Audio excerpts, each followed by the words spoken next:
Hi, my name is Tanya Padilla-Kandi. I'm a fourth-year medical student, and today we'll be going over how to use the direct ophthalmoscope. The key learning objectives for this video are to understand the utility of the direct ophthalmoscope, to identify key anatomical structures visible with a direct ophthalmoscope, to learn the parts and settings of the direct ophthalmoscope, and to learn the exam technique of the direct ophthalmoscope. The direct ophthalmoscope allows you to look at the health of the retina, including the optic nerve, the veins and arteries, the macula, and the fovea. It produces an upright image of about 15 times magnification. In order to use the direct ophthalmoscope correctly, it's important to know the different parts and settings of the instrument. Let's begin by looking at the practitioner side. This is the side that will be facing your eyes. The first thing you're going to want to do is turn on the instrument. In order to do this, you'll need to depress down on the green button and turn. This is called the rheostat, and it controls the brightness of your light.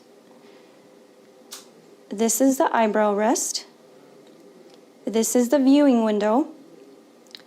This is the diopter dial. And this is the diopter display. The far-sighted eye requires more green numbers, and the nearsighted eye requires more red numbers. If you do not wear glasses or contact lenses, set the diopter to 0. If you do wear glasses or contact lenses, you can adjust it by looking at an image about 10 feet away, adjusting the dial until the image comes into focus. The patient side includes the viewing window, the filter switch. This switch allows you to change the color of the light.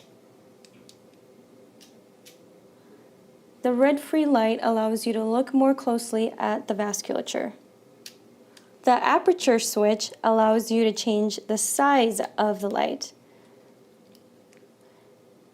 The small aperture allows you to look at a constricted pupil in a well-lit room. The blue light allows you to look at corneal abrasions or ulcers with the use of fluorescein dye. The slit allows you to look at contour abnormalities. The grid allows you to measure distances between lesions. The large light allows you to look at a dilated pupil after using mydrotic drops. And the median light allows you to look at an undilated pupil in a dark room. Now that you know the different parts and settings of the direct ophthalmoscope, we can learn the exam technique. The first thing you need to do is wash your hands and introduce yourself to the patient. We will be examining Kevin today.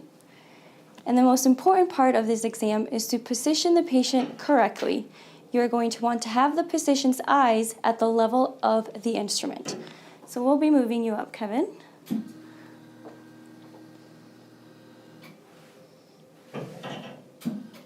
All right, so now that he's in the correct position, we can begin the exam. The reason why the position is so important is because it's going to allow you to visualize the optic disc more easily. Some textbooks do say you can go in and follow the vessels until you reach the optic nerve. However, positioning the patient is the easiest way to do it. So now that he's in the correct position, Kevin, I'm going to ask you to look at an object on the wall directly ahead. And then you'll want to turn the instrument on. And at this point, you'd want to dim the lights so that you could get a better view. However, for this video, we will be leaving the lights on. So since we're in a well-lit room and his pupils are constricted, I'm going to start with the small aperture. And now you're going to want to place your hand on the patient's head and your thumb on the patient's eyebrow. Placing your thumb on the patient's eyebrow allows you to get as close as possible without running into the patient's eye. We're examining his left eye, so we're wanting to use our left hand and our left eye to examine the patient's left eye. So you want to start at about 6 inches from the patient's eye and then about 15 degrees from the center. Now that you're in position, Look for the red reflex. Get closer until you have the optic nerve in sight. You can change the diopter settings to focus on the optic nerve. Once you see the optic nerve, look at the cup to disc ratio. You can move slightly up or down to look at the vessels. Move temporally to look at the macula and the fovea. Now you can repeat the same technique on the other eye. Thank you for watching this educational video. Please join us at the following Moran Core website for more information on basic eye exam techniques and other ophthalmology topics.